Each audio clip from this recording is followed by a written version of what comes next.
Les presento a quien me acompaña esta misma tarde para debatir estos aspectos y muchos más en nuestra mesa de actualidad. Por este lado, Carmeta Morán y Manolo Linares. Buenas tardes. Hola, buenas tardes. Y Fernando de la Flor, por aquí. Muy buenas tardes a los tres. Comenzamos hablando de la justicia, que ha dado la razón a Siero a esos 16 casos de afectados por deudas subordinadas y obligaciones preferentes. La pelea comenzaba en el año 2013, tal y como les contábamos, y ha llegado a su fin. Pequeños inversores, familias y personas mayores a los que la entidad bancaria colocó deuda subordinada. Estamos hablando de una demanda colectiva que no fue admitida como tal y los afectados tuvieron que optar, como bien sabemos, por la individualidad en este caso. ¿Qué os parece este final feliz? Bueno, me parece muy bien. Y eso nos indica que debemos siempre de recurrir a la justicia cuando consideramos que hay algo, que se está violando un derecho nuestro, ¿no?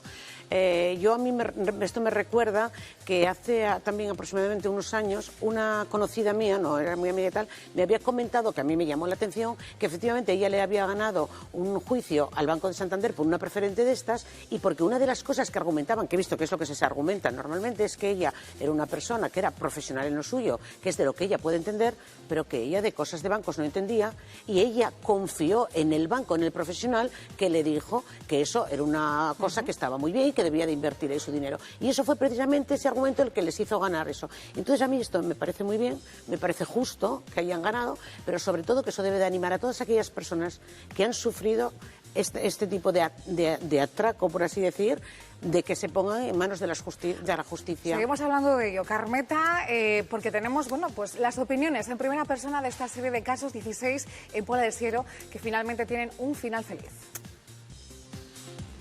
En los casos en los que llevé en este despacho estamos hablando de 500.000 euros. Había gente que tenía todos sus ahorros, 70.000 euros. Gente incluso que no pudo disponer de ellos porque el FROP, al intervenir Caja España, en mayo del 2013, hace que las preferentes y las subordinadas pasen a ser bonos convertibles.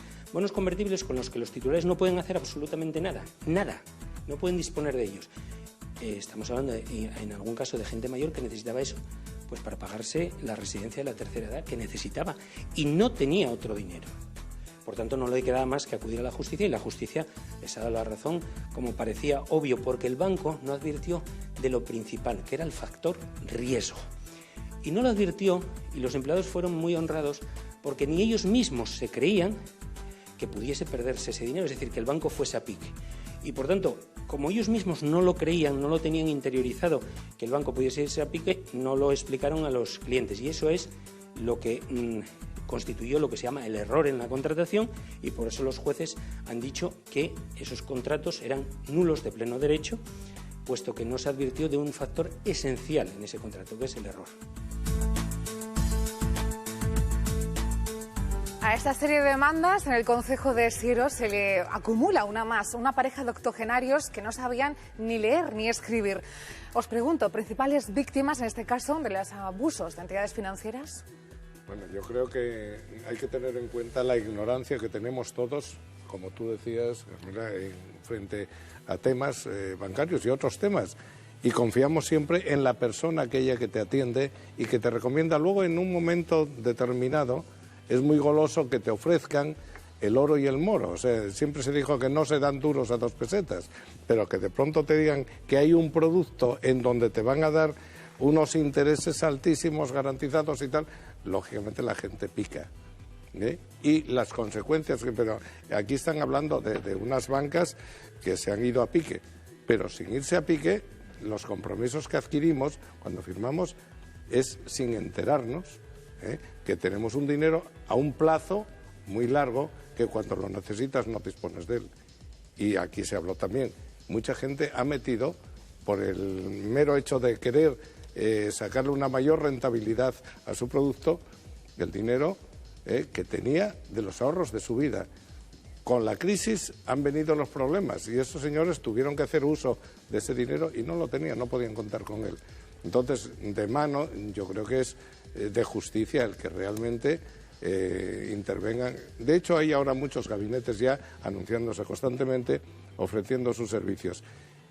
Lo mejor lo que se decía antes, que fuese colectivo. Bueno, individualmente también van en grupos y la presión es bastante fuerte y yo creo que tienen que ir rectificando toda la situación. Fernando.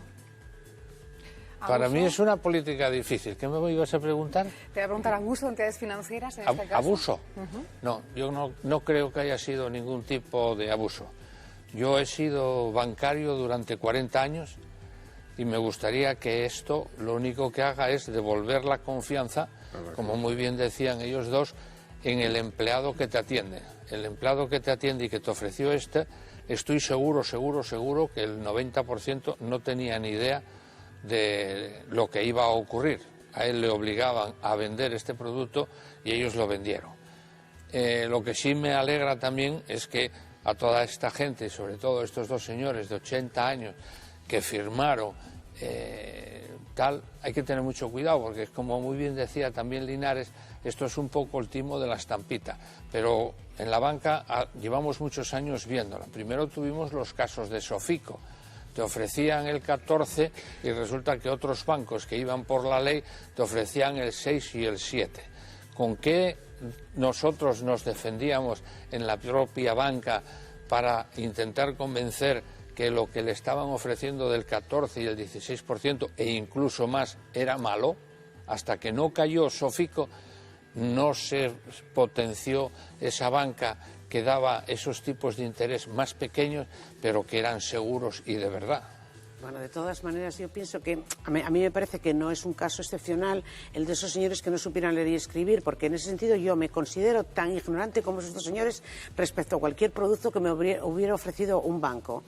Y aquí no solamente estábamos hablando de que ofrecieran unos intereses muy altos, es que simplemente también muchas veces eran unas preferentes y te las vendían como un producto que no te informaban del riesgo, sino de que eso era algo muy seguro. Y claro, ya no es tampoco un señor que viene, ni una banca que viene de no sé dónde, ni un prestamista. Estamos hablando de una banca que se supone que si no confías en eso, entonces apaga y vámonos. O sea que me parece muy bien y no solamente me gustaría saber, que yo no tengo esa información, si les devuelven eso con intereses. Porque cuando nosotros tenemos una deuda con el banco, bien que nos piden luego los intereses. Entonces a estas personas deberían de devolverles eso que han invertido, porque no les informaron como era vida, y además con los intereses correspondientes. Hombre, probablemente sea, porque si hay un matrimonio que le van a devolver del orden de 75.000 euros, que es bastante más del doble de lo que le ofrecía en un principio el banco para llegar a un acuerdo y dejar la situación parada, yo creo que no sé, también tienes razón, vamos a esperar si le van a cobrar, si les van a devolver la comisión sobre el mayor saldo deudor y todas esas cosas. Seguiremos muy de cerca esta serie de casos y hablamos ahora de tratadas de manera injusta. Así es como se sienten muchas mujeres cuando comprueban que a mismo trabajo cobran menos que el hombre. El próximo día 22 se celebra el Día Internacional de la Igualdad Salarial y la realidad es que en los últimos 5 años esta situación ha ido a peor. La brecha salarial actualmente es del 24%. Y os ofrezco más datos. Para cobrar la misma pensión, una mujer necesita trabajar 11 años y medio más que un hombre. Vamos, 84 días al año, en resumen. Otra cosa que es una idea. Carmeta, que me miras con esa cara de preocupación, me imagino, con estos datos, bueno, ¿no? Sí, preocupación, y también voy a decirte una cosa. Esto es una cosa que es recurrente. Yo no sé si en esta mesa, pero sí ya lo he hablado en otros sitios otras veces. Es una cosa que se repite. Y tengo que decir, sinceramente, que yo pienso que es que no hay voluntad de arreglarlo. Porque una cosa, a ver, cuando una cosa se desconoce, no se puede arreglar, pero una cosa que se desconoce y que es reiterativo, y que aquí concretamente UGT, que es un sindicato, saca un estudio de estos, a ver, si sacan un estudio es que saben dónde está ese error. ¿Por qué no se ponen los medios para ello? Quiero decir, en este sentido, es que un año tras otro, cuando no es UGT, es Comisiones Obreras, son unos sindicatos que ellos saben, y me parece fenomenal, hacen un estudio de esos para determinar que existe esa anomalía. Si existe, es que se ha podido comprobar. Si se puede comprobar, ¿cómo es que no se puede poner remedio a eso? Me parece una injusticia de tamaño soberano y que viene, yo lo vengo oyendo ya hace 5 o 6 años y siempre con la misma historia, y nunca veo que esto se ponga remedio. Porque, vemos, está clarísimo, si estamos en una empresa y hay como una persona, por ser secretario o por ser oficinista, por ser lo que sea, tiene que tener un salario, y en esa misma empresa hay un hombre y una mujer y cobran salarios diferentes, porque digo yo que será así como lo descubren. Bueno, pues es que eso tiene que tener una sanción. Es que hay que tener voluntad. No vale solamente hacer estudios y sacar estudios para rasgarnos todas las vestiduras y estar lamentándonos. Yo pienso que hay que ponerle coto a esto, porque me parece tremendo, de verdad. Y de una injusticia total. Total. Manolo, Fernando, como caballeros... Las justicias ahora van por caminos diferentes. En principio me gustaría saber si dentro de las empresas, de los grupos sindicales, no hay esta diferencia. Realmente, porque lo que sí sé es que muchas veces salió a la luz problemas de los sindicatos que despidieron personal en unas condiciones bastante precarias también. O sea que habría que tener, o sea que los mismos que tienen que defenderte o el ministerio que hace las leyes, realmente si tienen en cuenta todas estas cuestiones. Lo que ocurre que, claro, en este momento yo creo que la brecha seria está entre la oferta y la demanda laboral, porque ahora estamos entrando en una situación de salarios basura, incitados por la necesidad. Y aquí es un problema, si antes no lo arreglamos cuando había abundancia, ahora que hay precariedad va a ser muy complejo, porque una cosa es el papel, las normas y tal, y otra cosa es la realidad en la calle. Tenemos que tener en cuenta además que somos una sociedad occidental que estamos consumiendo productos fabricados por mano de obra esclava. O sea, las grandes empresas, aquí no hay límites, se puede, además es legal, puedes fabricar en Bangladesh, puede ser en China, en donde la gente están cobrando 30 euros Manolo, al mes. Es otra, otra desigualdad y otro problema. Pero ese problema nos afecta a nosotros también. Pero nos ceñimos en este caso a diferencia salarial entre hombres y mujeres. El tema es que la diferencia va a seguir existiendo siempre, puesto que realmente te utilizan. No tiene por qué existir. O sea, es verdad que ahora estamos en una situación precaria y que probablemente los sueldos no son los que deberían de ser, pero eso no quiere decir que porque tú tengas que cobrar en vez de 800, 600, yo tenga que cobrar en vez de 600, 400. No. O sea, esa desigualdad no debe de existir. Por ley no, pero que realmente luego el que te va a contratar va a utilizar... Bueno, ahí es donde hay que ir. Ahí es donde hay que ir. Hacer unas denuncias. Digo yo que, claro, son las personas en las situaciones precarias que estamos, no las pueden hacer. Por eso yo aquí hago un llamamiento a los sindicatos, que son quizás ellos los que tienen que hacer esas denuncias, porque, claro, las personas en la situación precaria que están. Y las investigaciones pertinentes y las denuncias, porque una persona no lo va a hacer en una situación en la que está por miedo a perder su trabajo, ¿no? Fernando, ¿qué opinas? ¿Has vivido en tus propias carnes esa diferencia salarial? Yo opino que las valoraciones de los puestos de trabajo es una cosa muy difícil de hacer.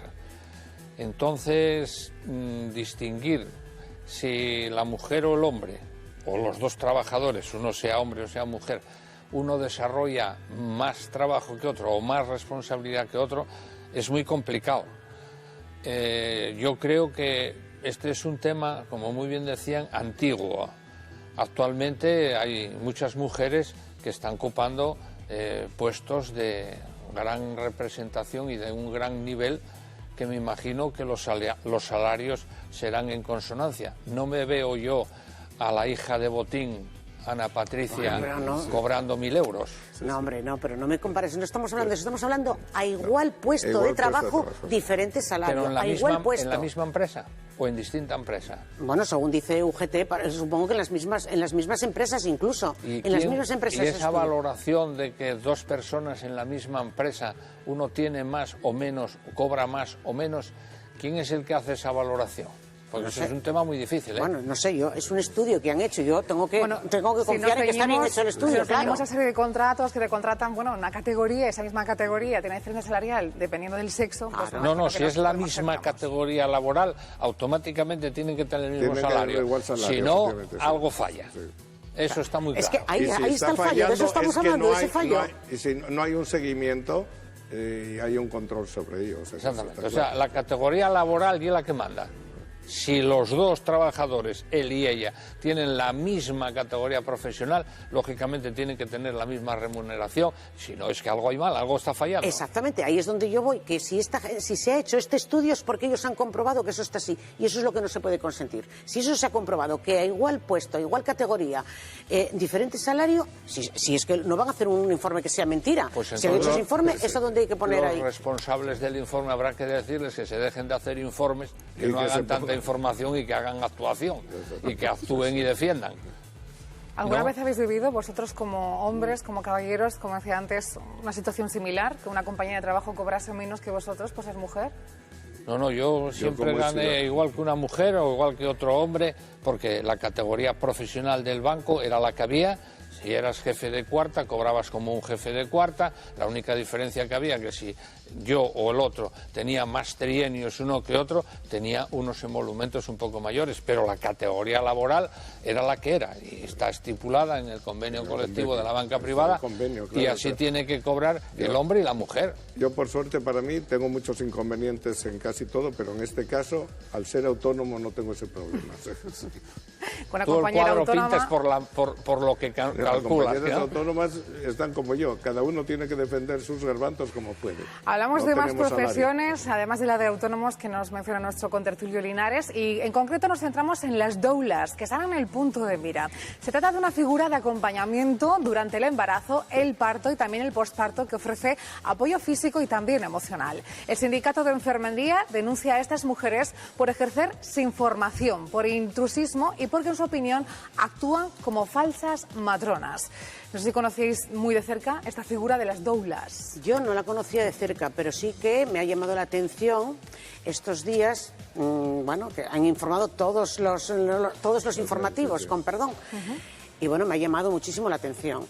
Y a mí me ha hecho pensar en una reflexión. A ver, yo soy una persona un tanto mayor, que soy de las que nací en casa, en aquella época, concretamente en un pueblecito, en Muñó, en un pueblecito de Pola de Siero. Yo nací en casa. Somos dos. De aquella, las personas que nacían en los pueblos, porque la sanidad era así, me acuerdo que mi madre vino a ayudarle lo que se llamaba una señora, una curiosa que llamaban, que era una persona pues que era un poco espabilada y que habría atendido bastantes partos y tal, con el correspondiente riesgo que eso significaba. El caso es que después vino una sanidad, como es debido, médica, con unas garantías, donde afortunadamente todos los niños nacen en un hospital de tal manera que hasta con una epidural, y que si hay cualquier problema inmediatamente hay un médico delante, y porque no sé cómo se puede traducir al español, y viene lo que se llamaríamos en asturiano el refalfio. Y ahora que ya lo tenemos todo muy bien y que todo el mundo va al hospital, pues mira, pues ahora eso no nos gusta. Ahora vamos a ver cómo lo hacemos, que venga una curiosa de estas, que me parece un intrusismo profesional, además de una economía sumergida. Y a mí esto me parece... Carmeta, ahora concedo la palabra a vosotros, porque vamos a hablar con Salomé Álvarez, presidenta de la Asociación Matronas Asturias. Salomé, ¿qué tal? Muy buenas tardes. Hola, buenas tardes. Directamente le preguntamos, ¿qué opina del papel de las doulas? Bueno, realmente el papel de las doulas, bien entendido, era una mujer que acompañaba a otra. Es una mujer que puede acompañar en la maternidad, ayudar en las labores del hogar, siempre y cuando se mantengan en su función no hay ningún problema. Yo me gustaría recordar que las matronas somos enfermeros especialistas en obstetricia y ginecología. Somos los profesionales capacitados y cualificados para poder atender a la mujer en todo su proceso reproductivo a lo largo de la vida. Como habéis comentado ahí en la mesa, gracias a Dios hemos avanzado mucho en la salud maternal y del recién nacido, y bueno, creo que eso ha sido gracias a la profesionalización de las matronas. Salomé nos decía que debe de ser una doula, pero el sindicato de enfermería dice que ejercen como falsas matronas. ¿Es cierto? Parece ser, han salido algunos documentos a la luz que dice que sí, que hay algún caso en el que están arriesgándose a atender incluso partos en casa. Yo he de decir que no conozco personalmente ningún caso, pero me inquieta pensar que esto pueda ser verdad. La verdad, bueno. Si fuera cierto, sí. ¿A quién perjudicaría, según su punto de vista como matrona? Por supuesto, la salud de la mujer y del recién nacido.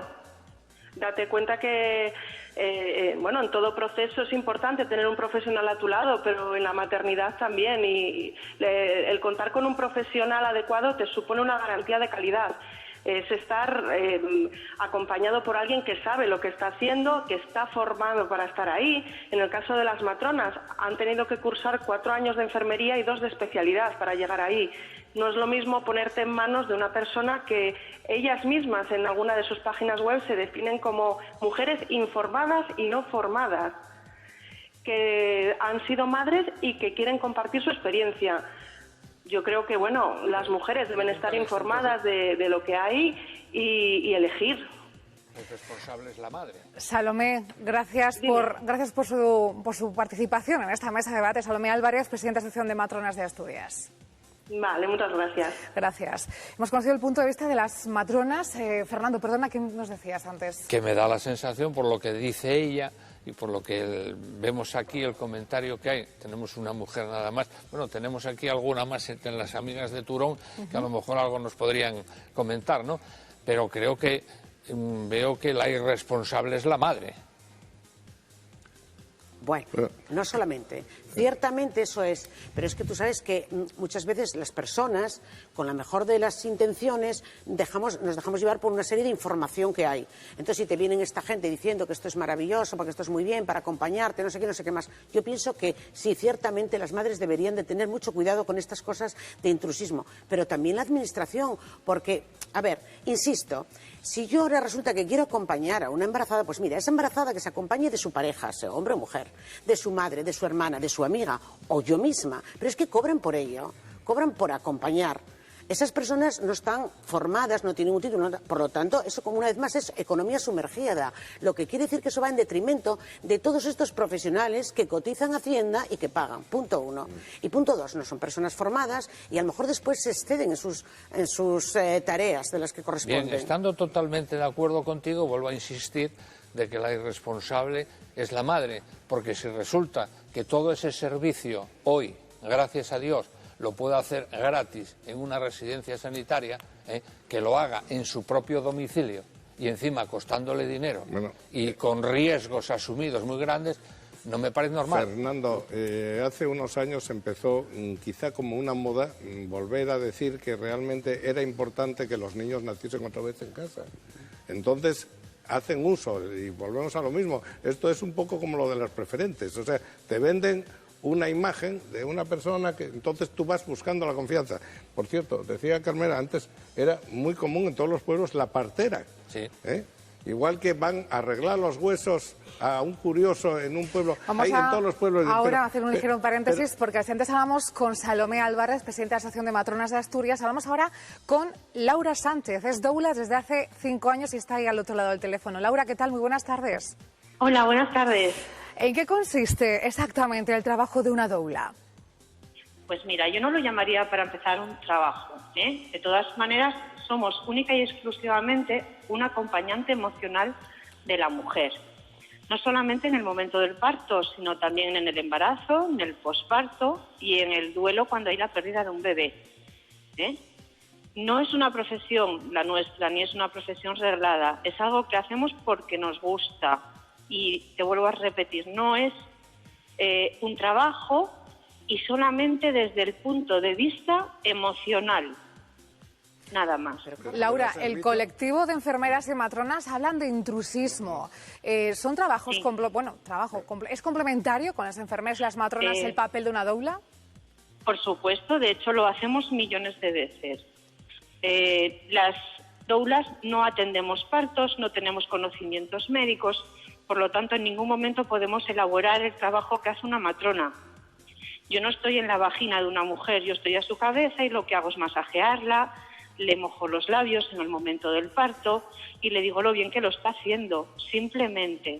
Entonces, como tú comprenderás, no hago nada que tenga que ver con el trabajo que realiza una matrona o un ginecólogo, absolutamente nada. Laura, nos decía antes que no quiere que se catalogue el papel de una doula como trabajo, pero si se cobra por ello, ¿cómo prefiere que lo denominemos entonces?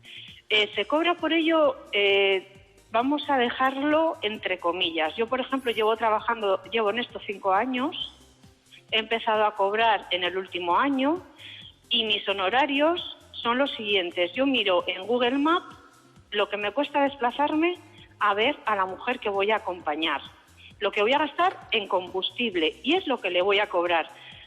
Aparte, puedo cobrar por un parto, cuando la acompaño en un parto, si yo en ese momento no dispongo de una persona de mi confianza en casa que se pueda quedar con mis hijos. Porque tenemos que entender que un parto puede durar 12, 14 o 16 horas y evidentemente yo necesito que alguien se pueda quedar con mis hijos. Simplemente es lo que cobro. No tengo una tarifa. Y luego esas burradas que se han estado comentando de 1.500 euros, de 1.200 euros, al menos en Asturias, no. Y en Madrid, el 99,9% de las doulas que yo conozco que es donde más nos movemos, tampoco.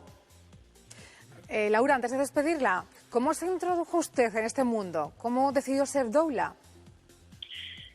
Primero porque tengo 6 hijos, estoy esperando la 7ª para dentro de un par de semanas y te surgen momentos en los que te encuentras muy sola porque las matronas y los ginecólogos, no porque no lo hagan bien, sino porque no tienen tiempo sobremanera en lo que es la sanidad pública, no tienen tiempo de explicarte, no tienen tiempo de acompañarte o de contarte simplemente, porque muchas veces las embarazadas lo único que necesitan es que se las escuche.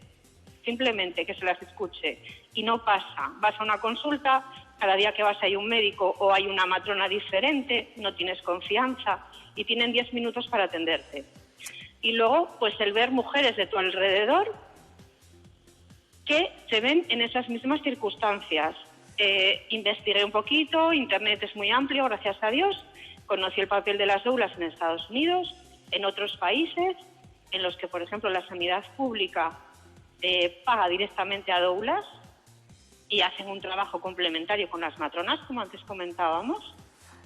Y a partir de ahí pues empecé a informarme, no a formarme, porque no hay una formación reglada. Entonces yo no puedo decir que estoy formada en nada. Laura, tenemos que dejarlo aquí. Laura Sánchez, doula asturiana, gracias por atender la llamada de Hoy No Pasa.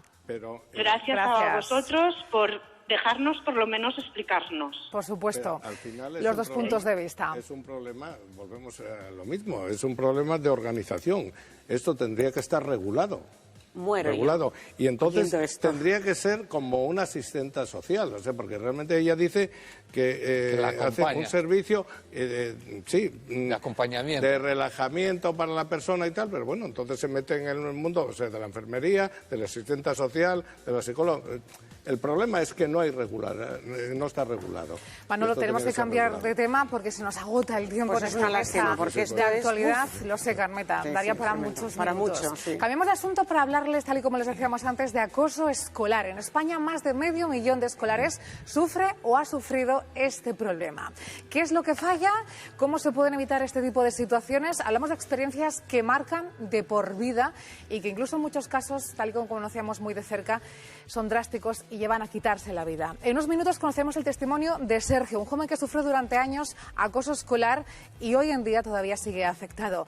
¿Qué papel pensáis que juegan en este caso los centros escolares para prevenir y evitar esta serie de problemas? Bueno, es fundamental. El del centro escolar y el de los profesores, porque son los que están ahí, son los que están cuidando de los recreos, que ven qué tipo de cosas pasan en el recreo, qué tipo de cosas pasan en clase, qué compañeros, cómo se dirigen unos a otros. Entonces a mí me parece que es fundamental la labor del profesor y que el profesor debe estar ojo a visor. Y cuando padres o alumnos, otros padres detectan, avisan, no deben de cerrar los ojos, que es lo que ha pasado en algunas ocasiones. Y también tengo que decir una cosa, que yo pienso que muchas veces no se ha puesto el suficiente énfasis en el acoso escolar y ahí creo que tiene un poco de culpa los padres, porque hubo un tiempo en el que a los niños no se les podía decir nada porque los padres venían siempre a defender a sus hijos. Entonces eso ha hecho que muchas veces los profesores, cuando el padre viene y dice, oiga, que mi hijo se queja de tal, ya dicen, bueno, ya está aquí los padres, ¿qué tal? Entonces es un problema, me imagino, es un problema muy serio. Manolo, yo creo de acuerdo. Que hay también un problema. Mi mujer era profesora